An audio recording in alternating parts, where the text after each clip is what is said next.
झेप मराठी, आरसा महाराष्ट्राचा। धुळ्यातील शिरपूरचा सुपुत्र लडाखमध्ये शहीद।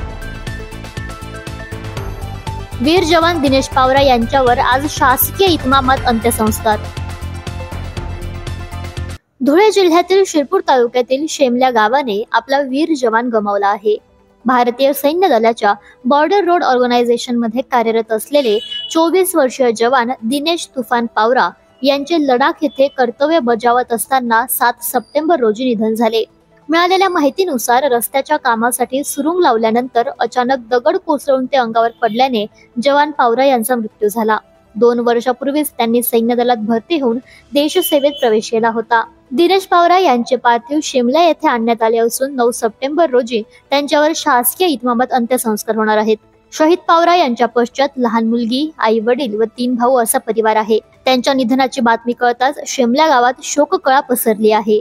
अशाच वेगळ्या आणि ताज्या बातम्यांसाठी पाहत रहा झेप मराठी, आरसा महाराष्ट्राचा। संपादक प्राध्यापक अनिल चव्हाण, धुळे।